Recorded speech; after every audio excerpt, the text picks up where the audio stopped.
घर घर शौचालय बनवाने का काम। शौचालय छोटी चीज है, किसी गरीब बुजुर्ग माता बहन बच्चे का पेट खराब हो जाए दिन भर क्या करेगा। रात को होने का इंतजार करते थे, शाम होने का इंतजार करते थे, और जब खेत की मेड़ पर बैठती थी हमारी बहनें और गाड़ी को कोई हेडलाइट आती होती, किस मुसीबत में हमारी बहनें खड़ी होती थी। इस पीड़ा को केवल अगर किसी ने समझा है तो मोदी जी ने समझा है। प्रदेश के 12 करोड़ से अधिक लोगों को निःशुल्क शौचालय बनवा करके उनके जीवन में बदलाव लाने का काम आदरणीय मोदी जी ने। ढेर सारी योजनाएं, कोरोना महामारी काल आया, हर जब कोरोना महामारी काल आई है, दुनिया में हर देश में महामारी से कम लोग मरे, भूखमरी से अधिक लोग मरे, लेकिन मोदी जी ने देश के 80 करोड़ लोगों को लगातार निःशुल्क राशन देने का काम किया है। और उत्तर प्रदेश में तो 19 से लेकर अब तक लगातार राशन मिल रहा है। उत्तर प्रदेश में तो मोदी और योगी जी ने महीने में 2 बार निःशुल्क राशन एक एक भाई को, एक एक बहन को देने का काम किया। अब तो जो राशन में पहले गड़बड़ी होती थी, अब अंगूठा लगा करके जो वास्तव में लाभार्थी है, जो जरूरतमंद है, उसको राशन देने का काम आदरणीय योगी जी की सरकार, आदरणीय मोदी जी की सरकार कर। गुंडई का पर्व हालता, चाहे ललितपुर हो, चाहे झांसी हो, चाहे बुंदेलखंड का कोई जिला हो, चाहे लखनऊ हो, चाहे कानपुर हो, एक एक गाड़ी में 10-10 बंदूकें भर करके गुंडे भेजते थे। बहु बेटी की इज्जत आबरू खतरे में, व्यवसायियों की दिन भर की बिक्री खतरे में, लूट लेते थे लोग। लेकिन हमारी सरकार ने एक एक गुंडे माफिया को जेल भेज करके उत्तर प्रदेश में कानून का राज।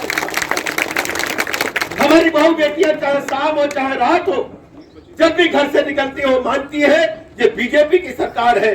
किसी की हिम्मत नहीं है कि हमारी बहु बेटी की तरफ बुरी नजर से देखे। 25,000 से अधिक मुकदमे एंटी रोमियो एक्ट का गठन करके उनको जेल भेजने का काम हमारी मोदी जी की सरकार ने, योगी जी की सरकार ने। गुंडे माफिया बदमाश खाली प्लाट मकान दुकान अगर कहीं चौराहे पर पड़ा है तो सपा के लोग कब्जा करने का काम करते हैं।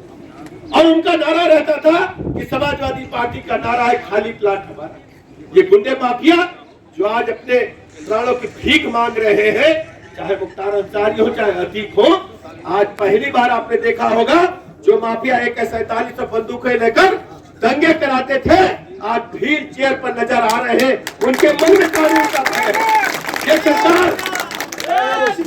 सरकार एक एक गुंडे माफिया को जब तक कानून के तहत कड़ी से कड़ी सजाओं को भी इस राष्ट्रीय स्मारक घोषित करके उसको भी व्यवस्थित करने का काम किया। महाराष्ट्र के अंदर भी उनके कार्य क्षेत्र को व्यवस्थित ढंग से उसको भी बेहतर बना करके राष्ट्रीय स्मारक घोषित करने का काम किया।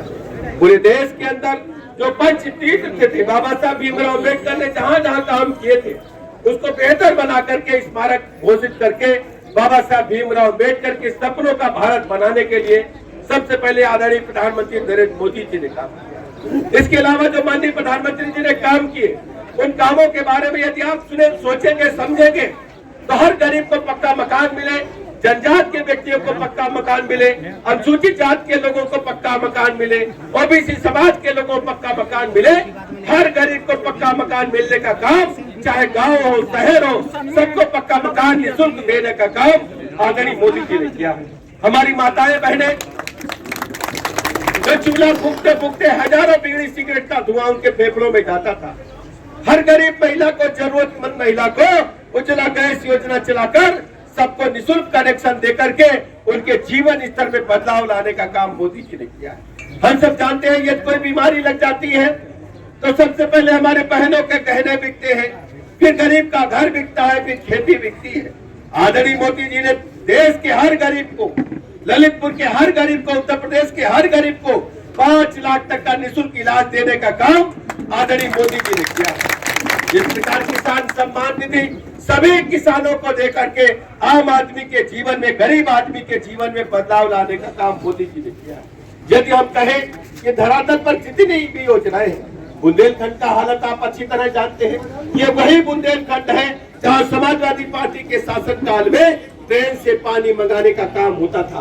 आज मैं दावे के साथ कह सकता हूँ दुनिया की सबसे बड़ी योजना चला करके जल जीवन मिशन के माध्यम से घर घर नल से जल देने का काम हमारी मोदी जी की सरकार कर रही है। और ललितपुर में एक एक घर में आप देखेंगे कि नल से जल, चाहे गांव हो, चाहे शहर हो, चाहे कस्बा हो, सबके घरों में नल से जल उपलब्ध कराने का काम मोदी जी की सरकार नहीं दिला देती, तब तक चैन से नहीं बैठेगी।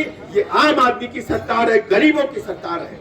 इसलिए मेरे मित्रों, आपके बीच में कहने के लिए आया, अभी कुछ दिनों के बाद स्थानीय निकाय के चुनाव होंगे, नगर पालिका के चुनाव होंगे, नगर पालिका परिषद के चुनाव होंगे, नगर पंचायत के चुनाव होंगे, और इसके बाद लोकसभा का चुनाव होगा। हम सब मिलकर के अपना एक एक वोट अपने नेता माननीय प्रधानमंत्री नरेंद्र मोदी जी को देने का काम करेंगे, आदरणीय योगी जी को देने का काम करेंगे। और ललितपुर जनपद से ऐतिहासिक वोटों से भारतीय जनता पार्टी को जिता करके पूरी तरह से विरोधी दलों का सफाया करने का काम करेंगे। विरोधी दलों के पास कहने को कुछ नहीं है।